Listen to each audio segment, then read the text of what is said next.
আপনি আপনার Gmail account বা আইডির পাসওয়ার্ডটি হারিয়ে ফেলেছেন বা ভুলে গিয়েছেন, এক্ষেত্রে কিভাবে আপনি আপনার এই হারিয়ে যাওয়া বা ভুলে যাওয়া জিমেলের পাসওয়ার্ডটি খুব সহজে রিসেট করবেন তা এই ভিডিওতে দেখাবো।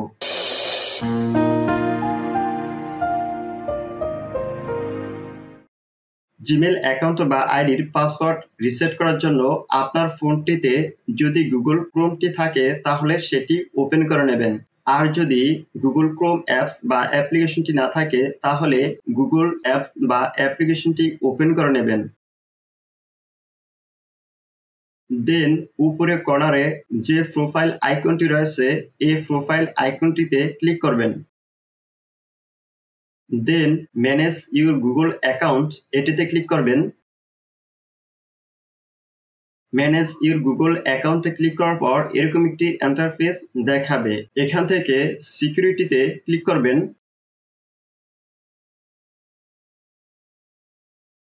দেন স্ক্রল করে নিচে নামবেন। নিচে আসার পর পাসওয়ার্ড এটিতে ক্লিক করবেন। পাসওয়ার্ডে ক্লিক করার পর অনেকের ক্ষেত্রে আপনার ফোনের লকটি এখানে চাইতে পারে।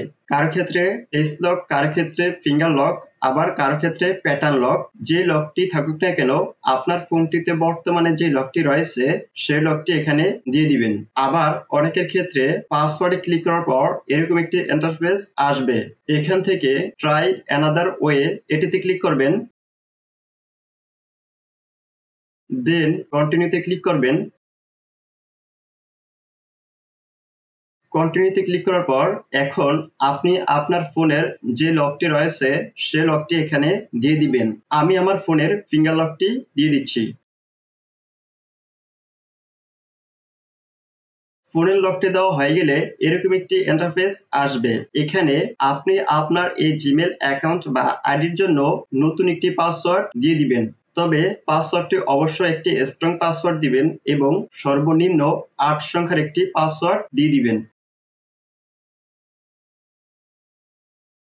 উপরে যে পাসওয়ার্ডটি দিয়েছেন নিচেও কনফার্মের ঘরে সেম পাসওয়ার্ডটি দিয়ে দিবেন।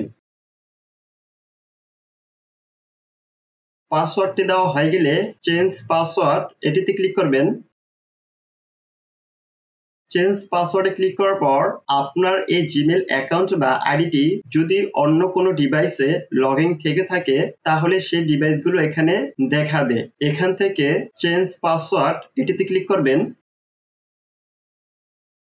চেঞ্জ পাসওয়ার্ডে ক্লিক করার পর এখন আপনি আপনার এই জিমেল অ্যাকাউন্ট বা আইডির জন্য যে পাসওয়ার্ডটি দিয়েছেন সেই পাসওয়ার্ডটি সেভ হয়ে যাবে।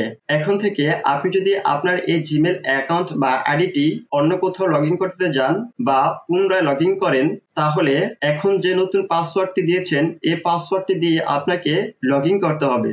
এই ছিল ভিডিওটি যদি হেল্পফুল হয়ে থাকে ভিডিওতে একটি লাইক দিবেন, কমেন্ট করে আপনার মতামত জানাবেন এবং চ্যানেলটি সাবস্ক্রাইব করবেন।